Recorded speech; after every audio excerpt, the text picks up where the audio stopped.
What's up, everybody? How's it going?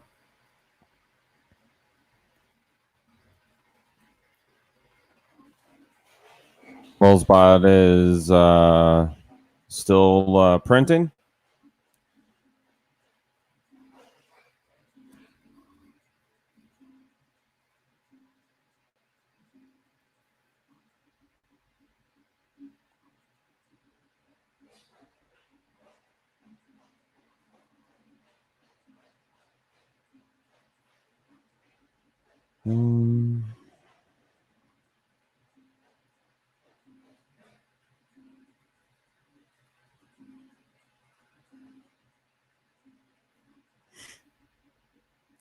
Trying to figure out so I don't keep hearing myself.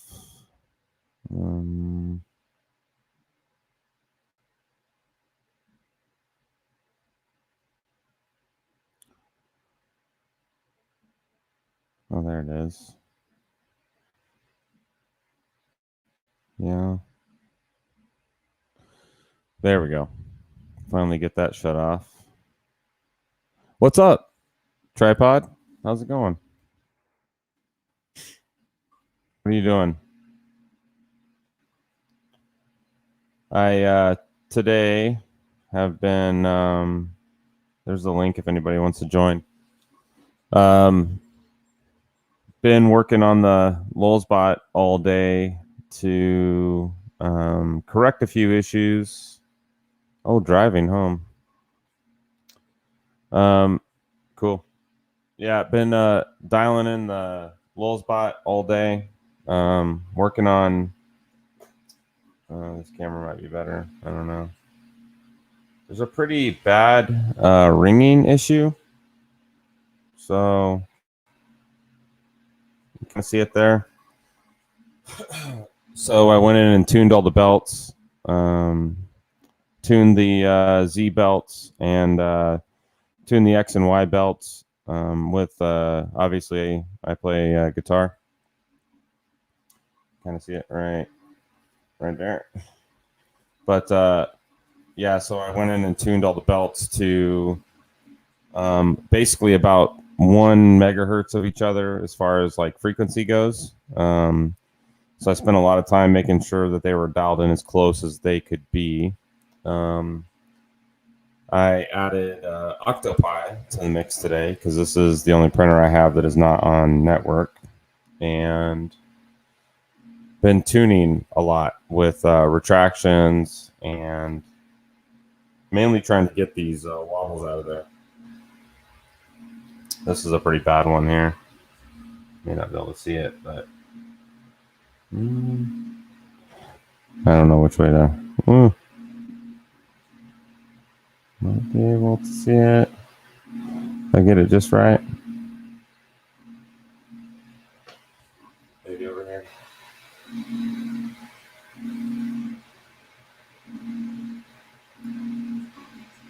You can kind of see it right there. Pretty bad across the whole face. The whole face of the print actually.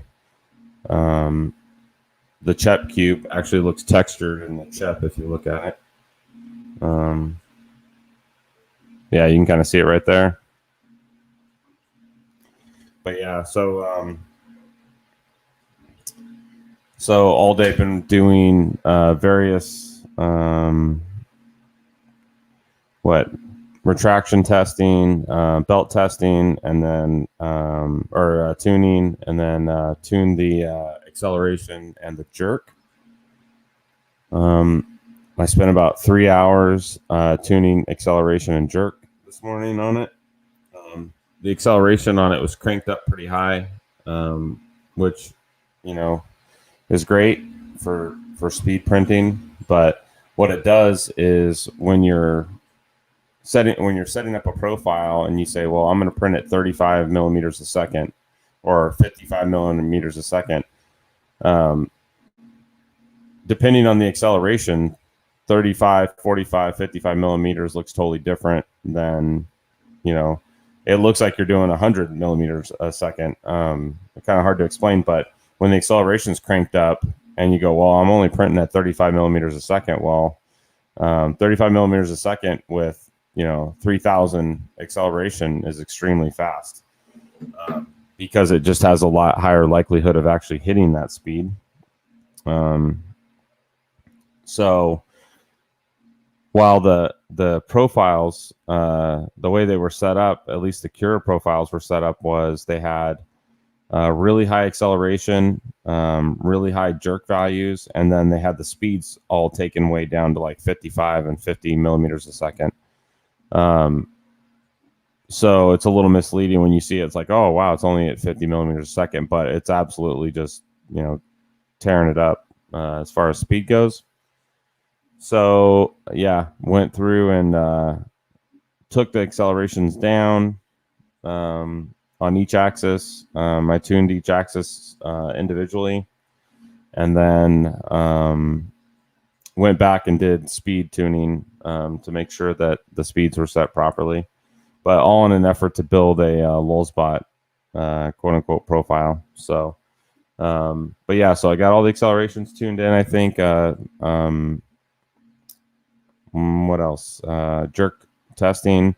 I set the junction deviation. I set pressure advance, or whatever Marlin calls it. I think it's called pressure advance, linear advance, something like that.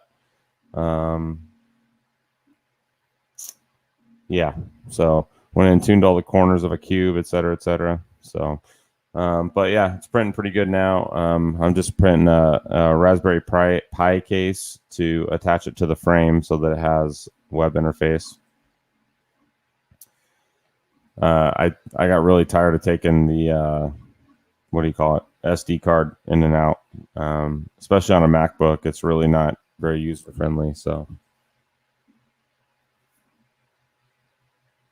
where were you at today, Tripod? Did you have to work today?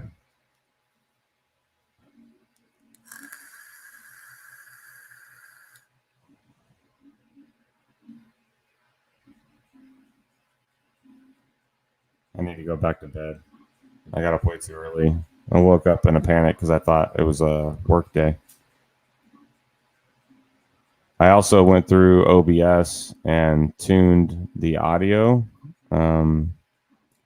Hopefully this sounds a little bit better, a little bassier and not so tinny and like clipping or whatever you want to call it.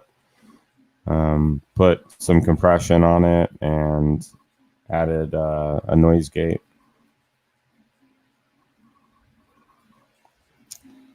But yeah, it's printing pretty good. I'm starting to become very happy with it. I've found some more issues with it though, that I've taken to John, or I'm gonna. I think I have, or if I haven't, I'm going to. But one of them is the spool holder. This spool holder is kind of in a bad spot. Oh no! Come back, camera. Come back. This is a cheap Amazon camera. Oh no, did I lose it? But yeah, so the spool holder is kind of in a bad spot. It's a clever, it's a clever little camera, but it's a clever little device that they have the filament hanging on. But one of the downsides to it is the gantry actually hits it. Oh Jesus Christ! But yeah, the gantry actually hits it. Let's see if I can get this to come back. Oh, oh, we might lose OBS here. Nope. Let's see if we can unplug it and plug it back in. But yeah, so the filament holder actually hits the X gantry. So you can kind of see right here, it sticks off the edge of the edge of one of the uprights there, but the adjustment knob actually hits the filament, and it's because the filament sensor isn't in, or it's in too close to the frame, so it keeps walking the filament in, and one of two things happens: either the filament hits the bed, or it hits the X gantry. So there's another issue. I also had to take this off, which was actually this is a part that I made. They had a TPU print on there. I added, or I printed this myself out of the protopasta stuff and added the nuts to it. And I found out, I thought there was something wrong with the bed leveling. And it turns out that it was the nozzle was actually hitting this.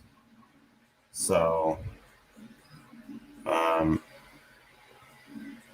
in the way they have the setup in Marlin, one of the probe points was right on top of that. So, I had to take it off because it kept hitting it. So, I reported that to John too. I don't know if they're gonna change the probe point or if they're going to actually alter the part. If they took about 1 millimeter probably off of each side of this, it'd probably be all right. But I was going to do it, but I just figured I'd let them do it. They actually print this little piece out of TPU. It's the bed handle. I didn't know that until I took it off. But yeah, so in the filament spool, either the X gantry tightening knob is hitting it, or the tension knob's hitting it, or the bed hits the filament. And like where I got it right now, it's just barely balancing between the two. And I don't like the filament sensor that much. The more I use it, the more I think I'm going to take it off. One of the things about the Prusa that's really nice is it's, the Prusa, you just stick the filament in the head or in the extruder, right? And it just knows the filament's there, and it starts grabbing the filament. And if it's not hot, it'll say, hey, let me heat up first. And then it'll say, okay, go ahead and stick it in there. It's really, really smart. But because this filament sensor is actually like a reverse Bowden, you can't really use the filament sensor to detect the filament in the past. So you have to do it manually. I don't like that. And however this thing is built, there's just no way to get the filament in there smoothly. Even with cutting the tip and all that stuff, it just doesn't go in very easily. So that's one thing. I think that'd have been much better to build a filament sensor that was off the actual extruder body, like kind of how the Prusa's is, where when you just touch the filament inside of it, and it just grabs it and pulls it through. But yeah.